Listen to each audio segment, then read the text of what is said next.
স্বাগতম mister web ইনস্টিটিউটে। এই ভিডিওতে আমরা দেখব কিভাবে এইচটিএমএল এ যে আমরা সিএসএস মূলত অ্যাড করি আর কি, অর্থাৎ এইচটিএমএল এর সাথে সিএসএস ফাইল অনেক সময় লিঙ্ক আপ করা হয়, বা এইচটিএমএল এর ভিতরে আমরা যদি সিএসএস লিখতে চাই, বা হেডের ভিতরে যদি আমরা সিএসএস লিখতে চাই, অর্থাৎ সহজ কথায় আমাদের কিভাবে আমরা সিএসএস মূলত লিখবো আর কি, এইচটিএমএল এর ভিতরে বাইরে বা অন্য কোথাও আর কি।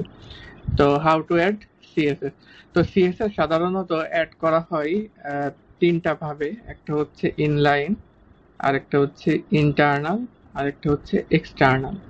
তো ইনলাইন কি আমরা সেটা একটু দেখি। ইনলাইন বলতে মূলত বোঝায় কি, আমরা যে এইচটিএমএল যে ট্যাগ গুলো শিখছি, এইচন শিখছি, প্যারাগ্রাফ শিখছি, তারপর আমরা শিখছি হচ্ছে আরো কি কি শিখছি, ব্লক যে ট্যাগ গুলো রয়েছে সেগুলো শিখছি, অর্থাৎ ডিপ বা অন্যান্য যে যে বিষয়গুলো রয়েছে আর কি।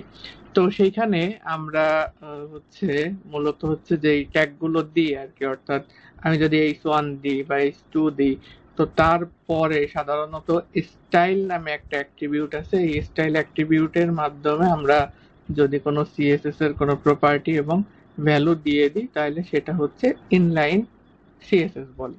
অর্থাৎ যেটা এক লাইনের মধ্যে করা হয়, অর্থাৎ যে সিএসএসটা একটা এলিমেন্টের মধ্যে করা হয় আর কি, সেটা হচ্ছে ইনলাইন সিএসএস।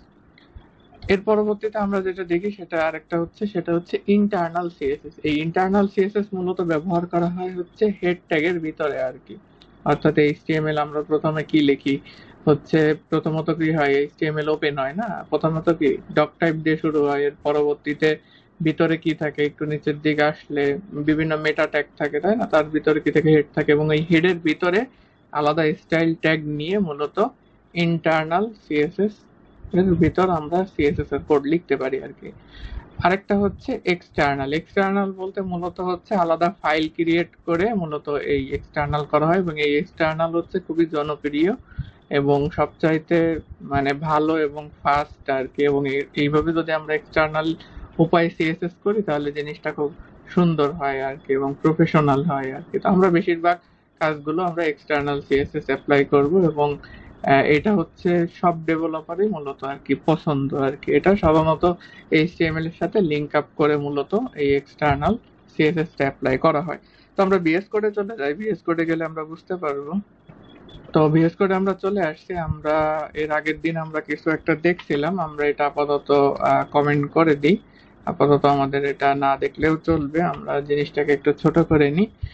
তো এখন আমরা যে কাজটা করব সেটা হচ্ছে, আমাদের যে এইখানে যে এই সনটা দিয়েছিলাম, এখানে আমরা একটু নিচের দিক চলে আসি। আমরা প্রথমত যেটা দেখব সেটা হচ্ছে প্রথমত আমরা যেটা দেখব সেটা হচ্ছে ইনলাইন। মূলত হচ্ছে যেই সিএসএস টা আছে প্রথমত, মানে এক লাইনে যেটা করে আর কি, সেটা আমরা দেখব ইনলাইন সিএসএস। এটা আমরা এখানে আপাতত এটা কমেন্ট রাখলাম আর কি। তো ইনলাইন সিএসএস টা মূলত হচ্ছে যেভাবে করে সেটা হচ্ছে, এইখানে আমাদেরকে যে কাজটা করতে, আচ্ছা সরি, আমাদের এটা কমেন্ট আউট হয়ে গেছে আমাদের। তো এবার ঠিক আছে, আমাদের এটা হচ্ছে কমেন্ট আউট হয়ে গেছিল, এই জন্য আমরা প্রথমত যেটা করলাম সেটা হচ্ছে ইনলাইন সিএসএস টা মূলত লিখলাম।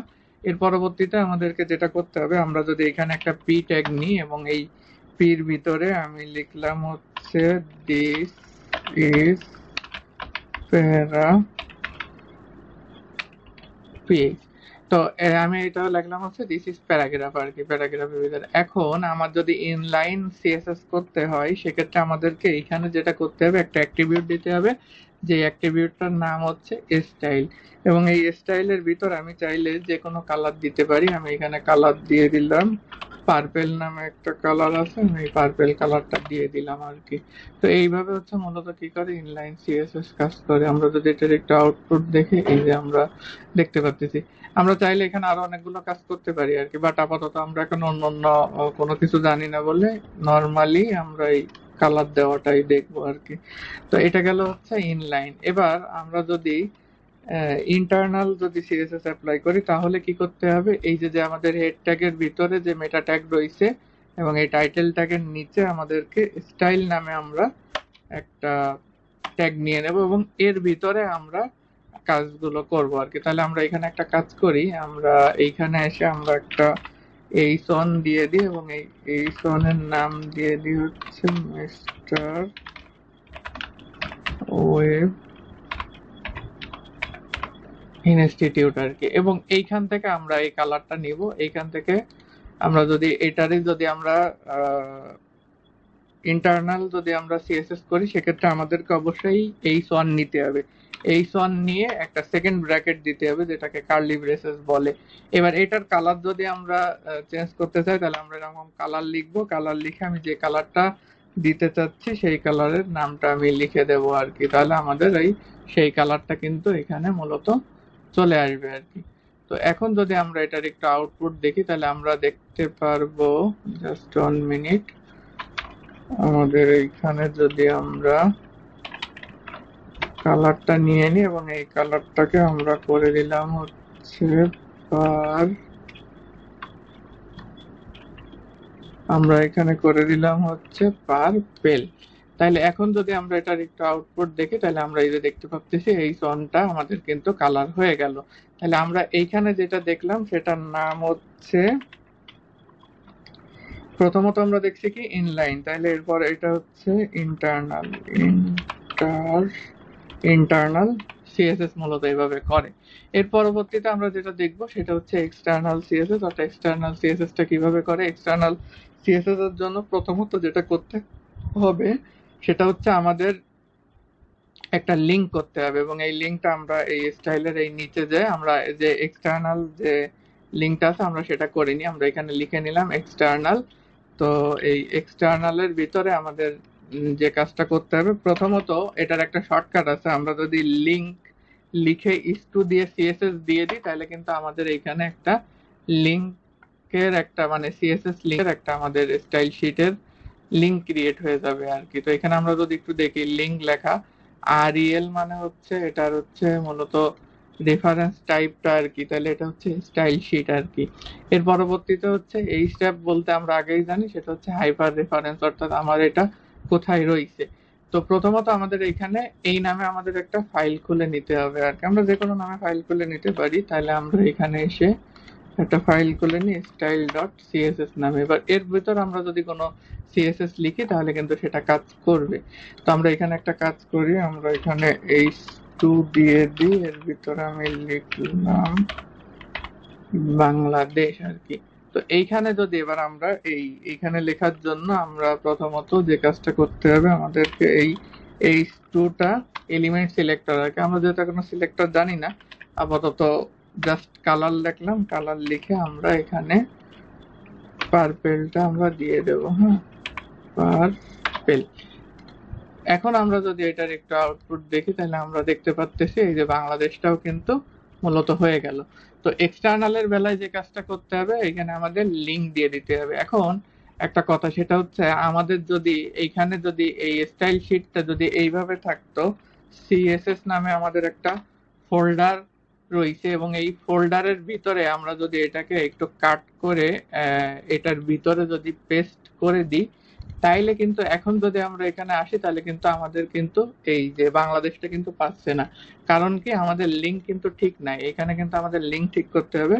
সেজন্য অবশ্যই সিএসএস দিয়ে আমাদের যে ফাইলটা যেখানে রয়েছে সেটা এখান থেকে যদি আমরা চিনাই দিই তাহলে কিন্তু আমাদের এই যে কালারটা কিন্তু পাবে আর কি। অর্থাৎ আমাদের স্টাইল ফাইলটা এক্সটার্নালের বেলা অবশ্যই লিঙ্কটা ঠিক করে দিতে হবে আর কি। এবং এই যে আমরা এখানে যে এই স্র্যাপ বলতে মূলত বোঝায় কি, আমরা এখানে যদি মানে মাউস নিয়ে নিই তাহলে আমরা দেখতে পাচ্ছি ইউআরএল আর কি। অর্থাৎ এটা আমাদের হাইপার রেফারেন্স আর কি, অর্থাৎ আমাদের ফাইলটা কোথায় রয়েছে সেটা বোঝাবে। এবং এই আরইএল বলতে মূলত বোঝায় হচ্ছে কি রিলেশনশিপ, অর্থাৎ আমার এই লিঙ্কটা আমি কার সাথে করতেছি অর্থাৎ এটা ডকুমেন্টের সাথে আমার করা কিন্তু, অর্থাৎ স্টাইল শিট নামে একটা ডকুমেন্ট সেটার ভিতরে আমাদের এটা করা। তো এটা হচ্ছে মূলত শর্টকাটের মাধ্যমে যেভাবে আনবো সেটা হচ্ছে আমরা এখানে শুধু লিঙ্ক লিখবো, লিঙ্ক লিখলে কিন্তু আমরা পেয়ে যাবো। অর্থাৎ এই যে LIN কে লিঙ্ক দিয়ে আমরা যদি ইস2 দিয়ে দিই তাহলে কিন্তু আমরা VS কোডের থেকে যে ইমিটের যে অপশনটা রয়েছে এই ইমিটটা আমরা ব্যবহার করে দিতে পারবো। অথবা আমরা চাইলে এখানে ডিরেক্ট আমরা লিঙ্কই লিখতে পারি, এই যে শুধু লিঙ্ক লিখে দেব এবং এই লিঙ্কের ভিতরে আমাদের প্রথমত এই যে এই স্টাইলের যে শিট এটা আমাদের অটোমেটিক দিয়ে দেবে। এর ভিতরে যে আমাদের যে স্টাইল শিটটা যেখানে রয়েছে সেটা আমাদেরকে অবশ্যই চিনাই দিতে হবে, তাহলে আমরা হচ্ছে যে এক্সটার্নাল যে পদ্ধতিটা রয়েছে সেই পদ্ধতিতে করতে পারবো আর কি। তো আমরা এই ভিডিওর মাধ্যমে জানলাম সেটা হচ্ছে ইনলাইনে কিভাবে সিএসএস অ্যাপ্লাই করে, এক্সটার্নাল কিভাবে অ্যাপ্লাই করে এবং ইন্টারনাল কিভাবে অ্যাপ্লাই করে। তো এই ভিডিওটা পর্যন্ত, দেখা হচ্ছে নেক্সট ভিডিওতে।